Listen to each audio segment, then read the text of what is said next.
Evangelho de João, capítulo 19, versículo 23. Nós vamos ler até o versículo 27. Nós vamos falar sobre uma mãe feliz. Apesar de todas as histórias que nós vamos ler agora juntos, apesar de toda a descrição difícil e sofrida, nós vamos falar sobre uma mãe feliz. Capítulo 19 do Evangelho de João, versículos 23 a 27.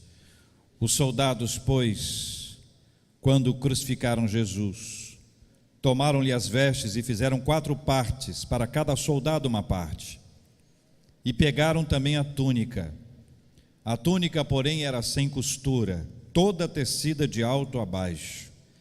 Disseram, pois, uns aos outros: não a rasguemos, mas lancemos sorte sobre ela para ver a quem caberá, para se cumprir as Escrituras. Repartiram entre si as minhas vestes, e sobre a minha túnica lançaram sortes. Assim, pois, o fizeram os soldados. E junto à cruz, leia comigo, e junto à cruz estavam a mãe de Jesus e a irmã dela, e Maria, mulher de Clopas, e Maria Madalena. Vendo Jesus sua mãe e junto a ela o discípulo amado, disse: o que foi que Jesus disse? Mulher, eis aí teu filho. Versículo 27. Depois disse ao discípulo, qual foi a fala de Jesus? Eis aí a tua mãe. Dessa hora em diante, o discípulo a tomou para casa. Quero pedir a sua atenção inicialmente nos versículos 23 e 24 da palavra do Senhor, porque esses versículos estão recheados de hostilidade, de sarcasmo e de ironia. Os soldados tomavam as roupas dos condenados à morte. Era uma coisa comum, uma coisa habitual naquele contexto. Essa coisa tão estranha que eu queria ilustrar, e espero não chocar ninguém com essa ilustração. Mas imaginemos bem que eu e você estamos participando de um sepultamento, e quando nós encerramos toda a parte da despedida, da oração, do ofício fúnebre, oramos, cantamos, e alguém nos diz: está encerrada a cerimônia. As pessoas que trabalham no cemitério abrem, tiram a roupa da pessoa que está sendo sepultada diante dos nossos olhos, tiram a roupa, guardam a roupa, veem quem vai ficar com que parte, sorteiam entre eles quem vai ficar com uma roupa que é mais bonita ou que é mais especial. Já se imaginou no lugar? É essa a realidade que o texto nos fala. Está longe de nós, muito longe de nós. Nós não conseguimos imaginar a possibilidade disso acontecer numa realidade hoje, na nossa frente, diante dos nossos olhos. É uma coisa absurda, nós não concordamos e não aceitamos em hipótese alguma. Mas a realidade daqueles dias dava conta de que esta era uma ação aceitável. Era esta uma coisa natural, uma realidade, diante dos olhos de todos aqueles que ali estavam. Nem Jesus foi poupado disso. Tomaram-lhe as roupas, separaram provavelmente 4 em 4 partes, 4 soldados que ali estavam, e uma túnica que era uma roupa íntegra, uma roupa integral, uma roupa inteira. Eles tomaram aquela túnica, em vez de rasgar em 4 partes, que não daria certo para ninguém, resolveram lançar sorte, sortearam entre eles quem é que ficaria com a túnica de Jesus. Imagine bem essa realidade. Nós, você, eu e mais alguns irmãos, participando de um ofício, no momento em que nós ali estamos, abrirmos mão de um momento como esse e pensarmos na possibilidade de alguém avançar sobre um corpo, roubar as roupas ou levar as roupas, isso ser uma coisa aceitável. Para nós isso é muito difícil, e eu queria contextualizar para que você imaginasse um pouco dessa realidade que ali está, mas queria contextualizar um pouco mais. Pense na possibilidade, mãe, no seu dia, e quero acrescentar, envolver os pais nessa mesma história, na possibilidade do seu filho sofrer um bullying na escola, e você recebe uma informação: seu filho, sua filha, ele ou ela está sofrendo bullying na escola. Como é que você se sente em relação a isso? Qual é a reação que você tem? Qual é a ação que te envolve quando você toma conhecimento que teu filho e tua filha está sendo zoado na escola? Alguns mais velhos vão dizer assim: eu fui zoado na escola e sobrevivi, estou aqui vivo. E é uma verdade, graças a Deus, nós vencemos isso. Mas vencer a escola está cada vez mais difícil. O nível de bullying, o nível de zoação, o nível de brincadeira, ele está indo a níveis muito profundos. Hoje não se zoa, não se faz um bullying apenas das pessoas que ali estão, mas hoje você corre um grande risco de que qualquer tipo de zoeira vá para as redes sociais, e o bullying virtual é um dos mais cruéis, porque você sabe, a internet, ela não prevê esquecimento, a internet, ela não produz uma memória, ela guarda aquilo e não pode ser esquecido, aquilo não pode ser afastado, aquilo fica numa realidade virtual, e vira e mexe, alguém se lembra de buscar alguma informação lá. Quero pensar no outro lado, você que é filho, imagine que quem está sofrendo bullying é a sua mãe. Imagine que alguém está falando que a sua mãe é alguma coisa que a sua mãe não é, e alguém diz que a sua mãe é isso, é aquilo e aquilo outro. Quantas histórias eu conheço de pessoas que saíram no braço, partiram para a luta física, porque alguém falou mal da sua mãe. Eu vivi histórias em rua, interior, a gente brinca na rua, interior não tem condomínio, interior é rua, todo mundo na rua o tempo inteiro, e você se depara com as pessoas de todos os tipos, de todos os lados. Isso enriquece muito, mas também não é uma coisa fácil. De ver cenas como uma pessoa pega uma pedra, risca no chão com uma pedra, risca, dá um risco no chão e diz assim: aqui, essa aqui, o risco, essa aqui é a sua mãe, e a pessoa pisa em cima. Eu já vivi essa cena, a pessoa pisou em cima, eu sentei o braço. Ah, reverendo, o senhor fez isso? Fiz. O senhor já era pastor? Não. E se o senhor fosse? Não sei. É ou não é verdade? A verdade é que quando um filho nosso sofre um bullying, quem sofre o bullying somos nós. E eu não vou nem perguntar se dói mais nos pais ou na mãe especificamente hoje, ou se dói mais nos filhos, que as respostas seriam variadas. Mas qualquer um de nós sabe que o nosso sangue ferve, que nós ficamos muito mais bravos quando alguém mexe com um filho nosso, ou quando mexe com o nosso pai, ou quando mexe com a nossa mãe. Há quem diga que a nossa mãe é santa, a nossa, a minha é a sua. Há quem diga que a nossa mãe é santa, não se pode mexer, não se pode falar a respeito dela, e se falar e se mexer, nós vamos brigar. Essa é a nossa realidade. Quer levar você mais perto do contexto? Porque não se pode mensurar esse tipo de dor, esse tipo de sofrimento de tão grande que ele é. Michelle Lyon escreveu um livro chamado Corredor da Morte, Os Últimos Minutos. E essa menina acompanhou diversas pessoas, diversos momentos de execução. No estado do Texas, entre 2000 e 2012, ela viu quase 300 homens e mulheres sendo executados. Quase 300 homens e mulheres sendo executados. E ali diante dos olhos dela, ela viu muitas coisas. No primeiro dia, depois da primeira execução, ela foi para casa e escreveu no seu diário. A frase foi: eu fiquei completamente bem com isso. Eu deveria estar chateada? Pergunta ela para ela mesma. E ela diz no seu livro que ela preferiu ficar com dó, com piedade, com misericórdia, com a família, e não com o executado, com a família que o executado executou, com as pessoas que foram alcançadas por ele. Ela, tomada daquela sensação, escreveu no seu diário isso: estou bem. Até o dia que ela ficou grávida. Quando ela engravidou, ela tem dois relatos interessantíssimos. O primeiro deles é que ela lembra especificamente de uma mãe que estava toda vestida de preto, e que a execução acontece diante dos olhos das pessoas. Tem um vidro, como se fosse um estúdio, uma câmara, e ali eles colocam a pessoa, e as pessoas ficam assistindo lá de cá. E ela registra no seu livro que essa mãe estava toda bem vestida, toda ela de preto, e ela colocou as suas mãos no vidro, e ela descreve: ela se arrumou toda para ver a morte do seu bebê. Quando o bebê dela estava no ventre, ela passou a se preocupar com a reação do bebê no ventre diante daquilo ali.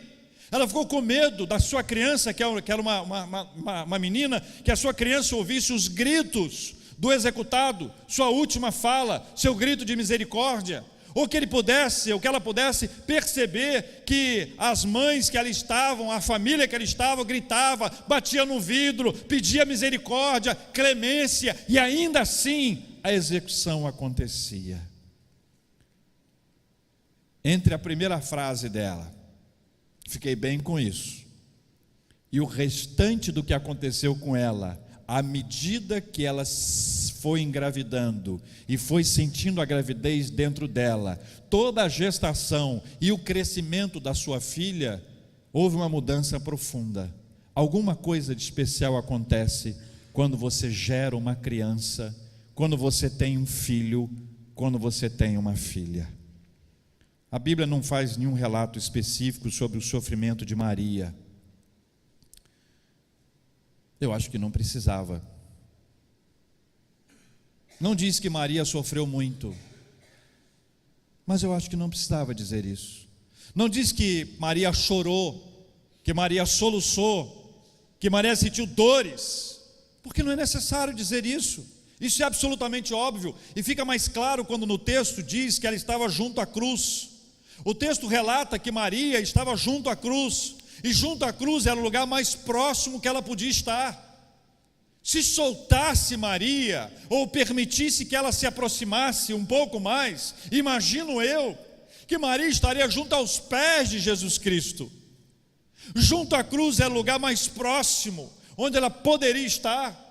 É o lugar mais próximo porque é para lá que ela vai, para estar com o seu menino, seu primogênito, seu menino mais velho, que mudou a sua vida tanto no aspecto espiritual, quanto no aspecto social. A grande virada na vida de Maria foi o nascimento de Jesus Cristo. Versículo 25, meus irmãos e minhas irmãs, leia comigo o versículo 25, por favor. E junto à cruz estavam a mãe de Jesus, a irmã dela, e Maria, mulher de Clopas, e Maria Madalena. Esta menção especial no versículo 25, a referência a essas mulheres que ali estavam, ela é muito importante para nós. Sabe por quê? Mãe de Jesus só tinha uma. Mãe de Jesus só tinha Maria, mas as outras que ali estavam desenvolveram uma afinidade, uma afetividade, uma entrega, um cuidado, um zelo especial por duas pessoas que ali estavam.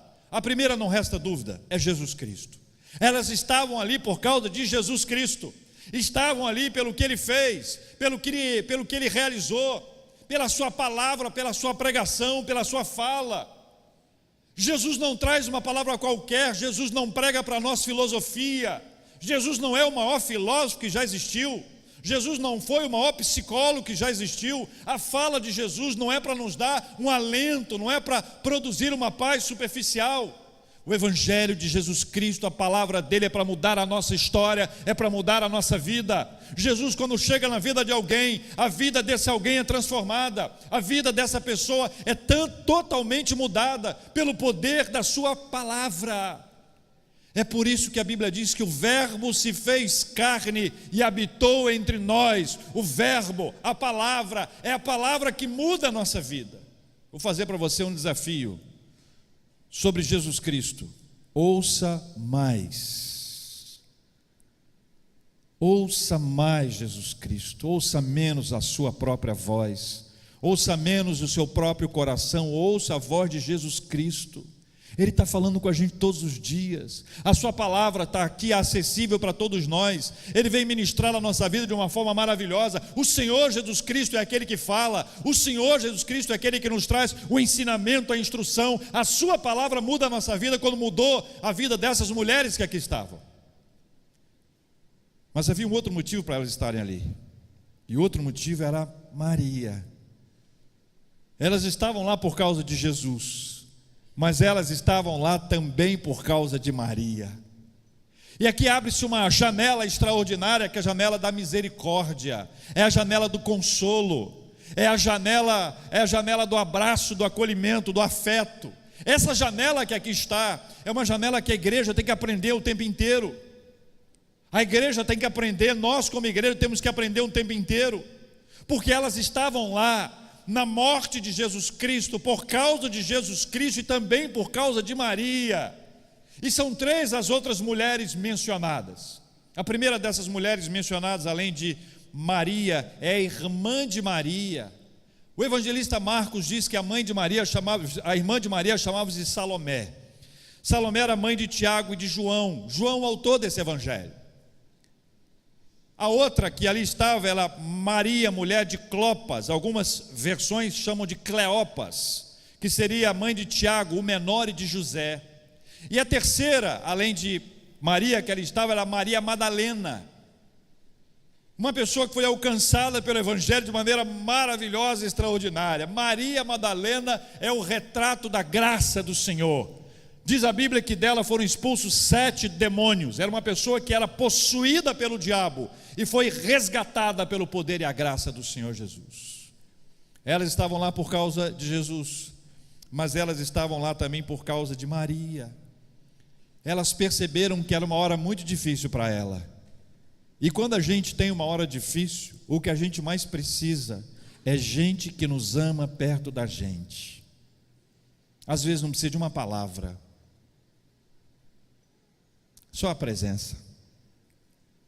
Às vezes é um abraço, só um abraço. Às vezes é disposição para servir, pegar alguma coisa, buscar alguma coisa, oferecer alguma coisa. Só isso faz uma diferença enorme. Deixa eu te dizer uma coisa. Se houve algum momento na sua vida em que alguém especial te acompanhou, não deixe de agradecer a Deus por essa pessoa e a essa pessoa pelo que ela fez. Mas lembre-se, chega uma hora que é a sua vez de estar com as pessoas. E quero dar aqui um testemunho pessoal.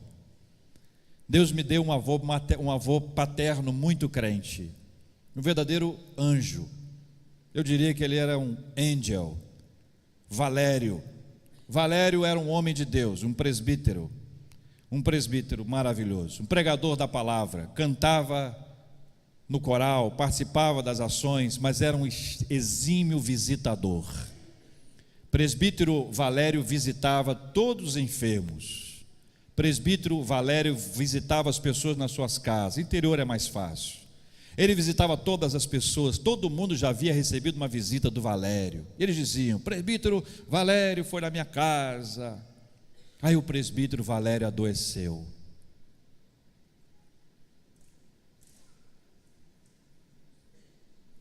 E as pessoas foram visitar o presbítero Valério.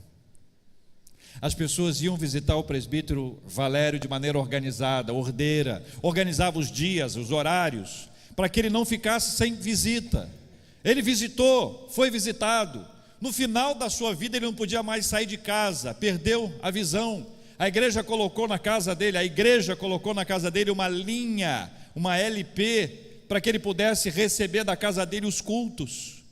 E ele, dentro da casa dele, sentava-se na sala, ligava-se o som, como se fosse um rádio, como se fosse a internet hoje, e transmitia para a casa dele o culto. E quando eu pregava na igreja seminarista, das oportunidades que eu tive, ele dizia assim: hoje, sobre meu respeito, ele dizia: hoje vai ter aleluia. Que ele dizia que eu pregava de um jeito mais animado que os outros pastores que ele conhecia. Então a forma que ele dizia era: hoje vai ter aleluia. As visitas que ele fez,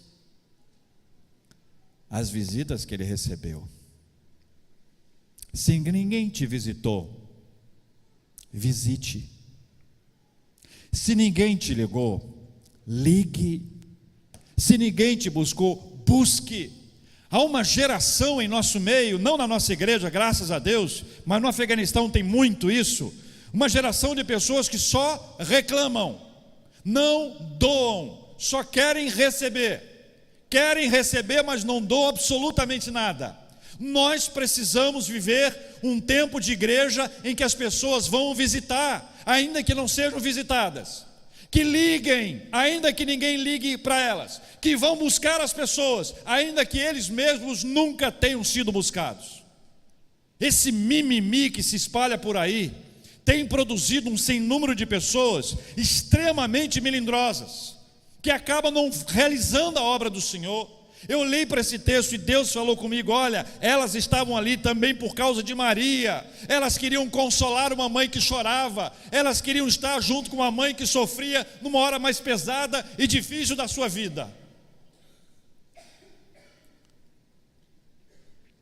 Eu tive duas experiências muito difíceis quando os bandidos pegaram um ônibus da aviação em Itapemirim, tiraram o motorista, pararam na porta da comunidade e botaram fogo no ônibus. Da parte do meio para trás, basicamente, saíram várias pessoas. Eu tenho histórias de gente que foi socorrida e que eu fui socorrer, levei para o hospital e pela graça de Deus ela está bem. Mas houve uma menina que saiu pela parte da frente. O fogo estava na frente. E ela, para sair pela frente, ela não viu lá atrás, naquele desespero, ela foi segurando nas barras. Você imagine bem uma barra daquela do ônibus, totalmente incendiada, quente. Ela foi marcando a mão, saindo pela frente. Quando ela saiu e foram levá-la para o hospital, percebeu-se que mais de 90% do corpo dela tinha sido tocado pelo fogo. Eu fui visitá-la. Ela estava toda enfaixadinha. Pedacinho do olho, pedacinho da boca de fora, parte do rosto, restando o corpo todo enfaixado. Souza Aguiar. Fiquei lá com ela um tempo, estive com ela, com a mãe dela uma outra vez, mas ela não resistiu. Não resistiu. A mãe dela me ligou e disse que tinha acontecido. Eu fui ao encontro dela. Encontrei com a mãe dela na porta do IML, lá na cidade ainda. E na porta do IML, ao encontrar a mãe dela, eu estava pensando: o que eu vou falar? O que você vai dizer para uma mãe numa circunstância como essa? Ela se antecipou, veio ao meu encontro e disse: Deus me deu, Deus tomou, bendito seja o nome do Senhor. Eu abracei, chorei com ela, fiquei com ela, até a hora em que eles levaram o corpo para a cidade de origem deles. Algumas pessoas estavam com ela. Nós precisamos estar perto das pessoas, quando as pessoas mais precisam. Versículo 26, leia comigo o versículo 26, por gentileza.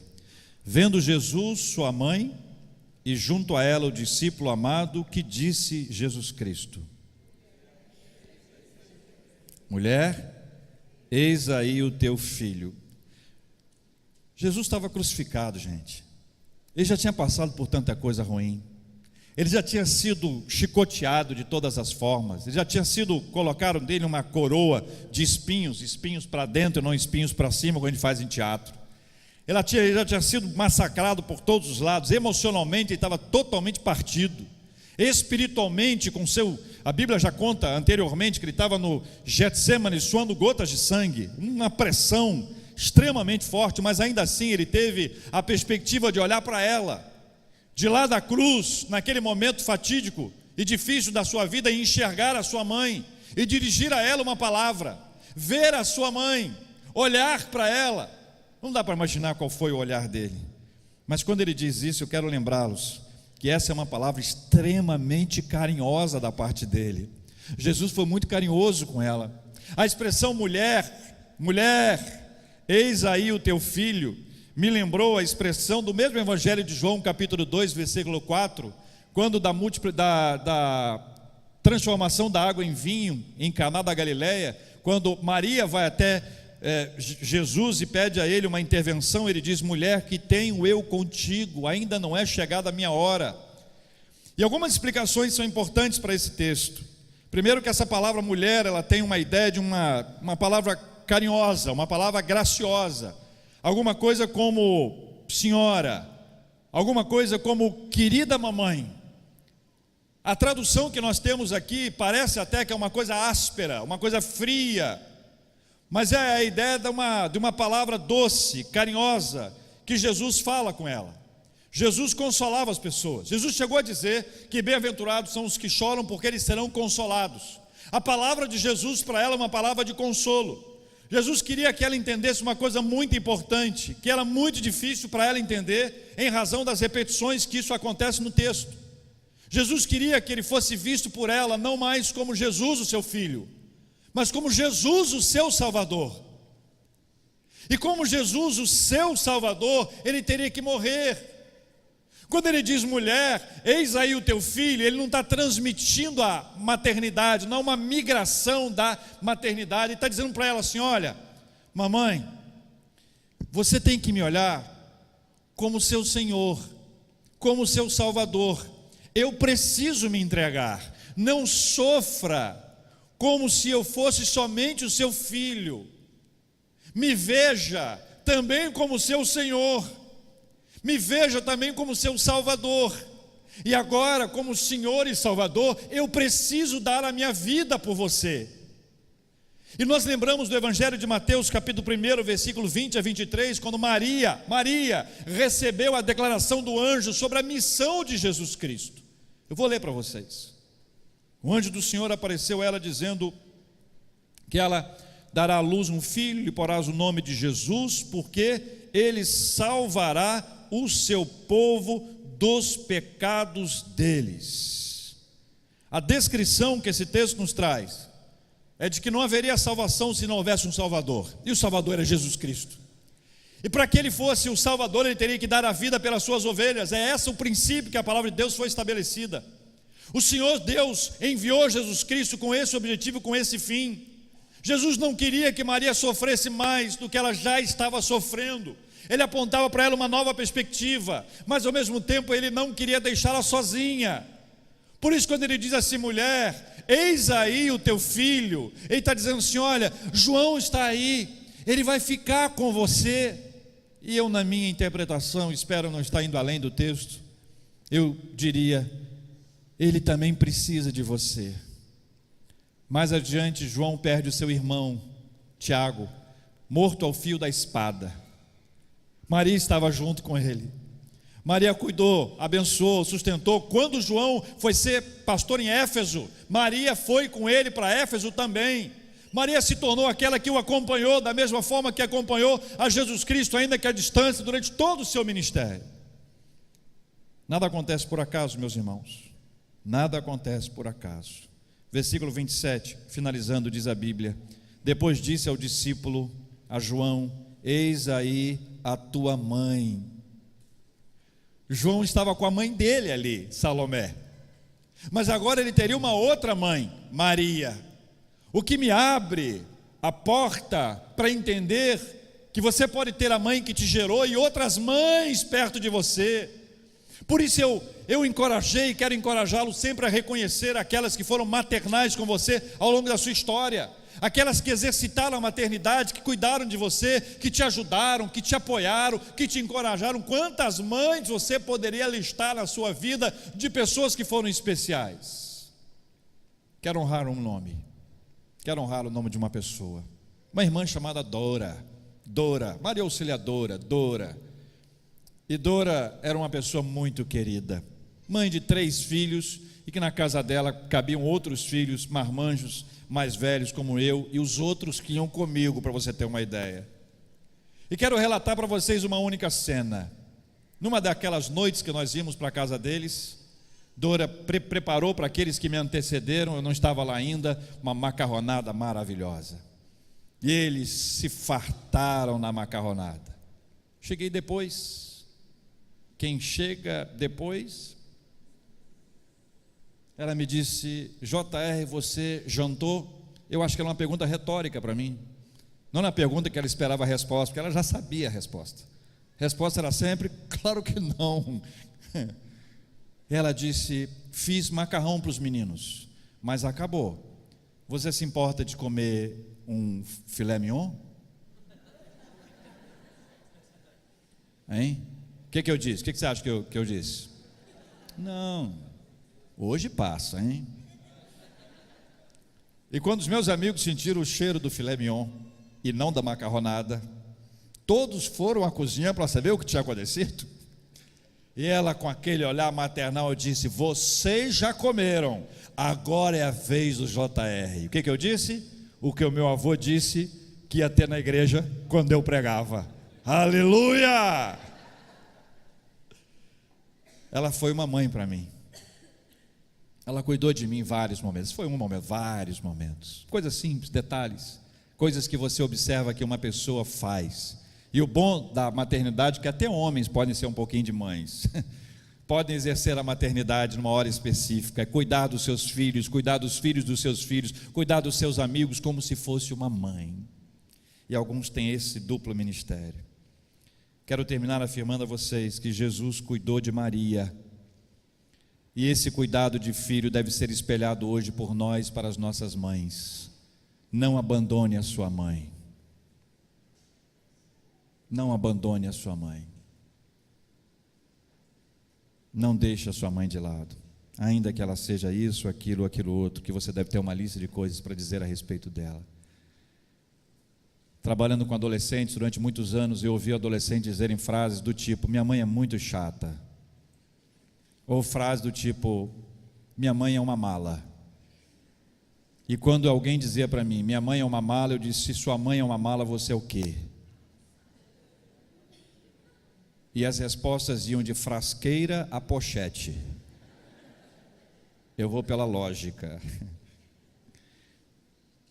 Maria, de todas as mães, apesar de todas as suas dores, foi certamente a mãe mais feliz. Feliz porque a alegria dela superou a tristeza, porque a alegria superou o medo, porque a alegria superou a ansiedade e superou as limitações. Estou falando de Maria, mas podia estar falando de você. Você, mãe, superou a tristeza, superou o medo, superou a ansiedade, superou as suas limitações. A alegria foi maior do que todas estas tristezas, medos, ansiedades e limitações. Eu quero trazer uma palavra para as mães. Mães, eis aí os teus filhos.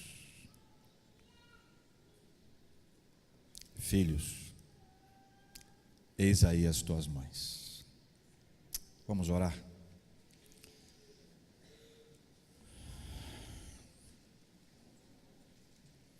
Senhor, das páginas da Bíblia, nós podemos nos deparar